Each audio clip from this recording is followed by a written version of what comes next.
La parole est à Madame Caroline Janvier, rapporteure de la commission des affaires sociales pour l'autonomie et le secteur médico-social. Pour 5 minutes. Monsieur le président, messieurs les ministres, madame la présidente de la commission, monsieur le rapporteur général, mesdames et messieurs les rapporteurs, chers collègues. 75 ans après la création de la sécurité sociale, notre Assemblée a acté l'été dernier la création d'une 5e branche dédiée au soutien de l'autonomie des personnes âgées et des personnes en situation de handicap, à l'occasion de l'examen de la loi d'aide sociale et autonomie. Le projet de loi de financement de la sécurité sociale pour 2021 entérine la création de cette 5e branche qui était revendiquée par les associations depuis plus de 20 ans. Son article 50 prévoit un objectif de dépenses de 31,2 milliards d'euros pour 2021. La branche autonomie sera ainsi la 4e branche de la sécurité sociale en volume de dépenses. Ce périmètre ne comprend néanmoins pas toutes les dépenses consacrées à l'autonomie.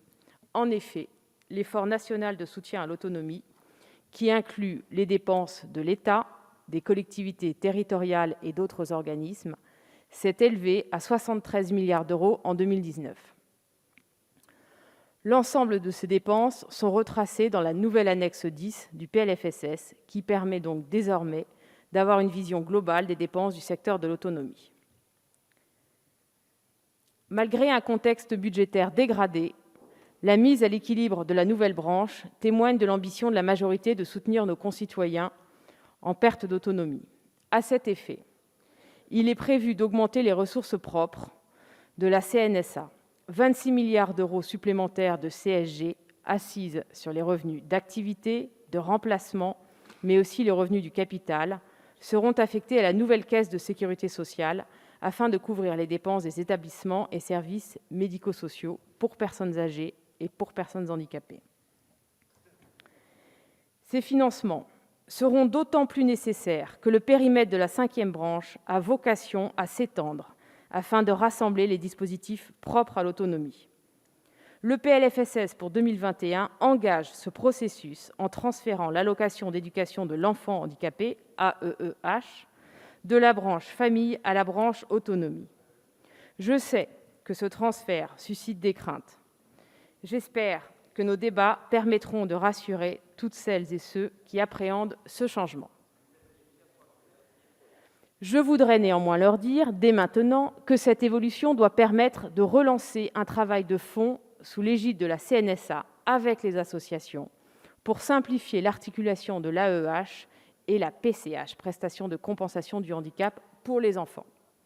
En tout état de cause, il ne s'agit pas de réduire les droits des familles des enfants en situation de handicap, mais bien de simplifier le dispositif actuel qui est particulièrement complexe.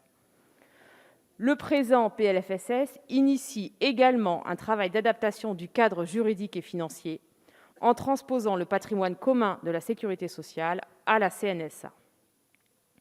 Dans le prolongement des recommandations du rapport de Laurent Vachey, l'article 16 recentre les missions de la CNSA telles que définies par la loi.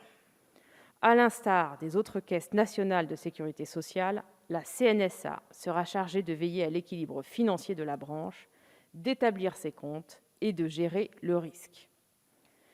Chef d'orchestre de la politique de soutien à l'autonomie, elle coordonnera et animera les acteurs participant à la mise en œuvre de cette politique, en fédérant les acteurs nationaux et locaux avec le souci d'assurer l'équité, notamment territoriale, l'efficience et la qualité de l'accompagnement des personnes âgées et des personnes handicapées.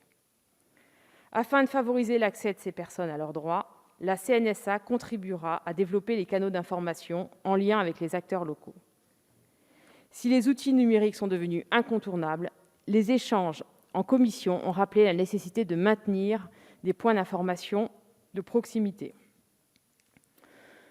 De nombreuses questions doivent encore faire l'objet de concertations avec l'ensemble des acteurs du secteur. Ce sera tout le sens, mes chers collègues, du LAROC de l'autonomie, qui doit permettre d'élaborer le projet de loi Grand Âge et Autonomie, annoncé pour le premier semestre 2021.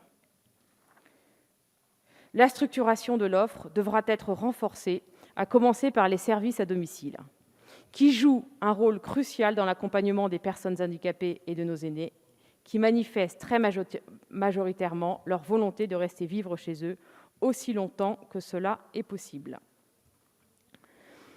Il nous faudra apporter rapidement un soutien financier significatif pour revaloriser ces métiers et répondre aux défis posés par le vieillissement de notre société.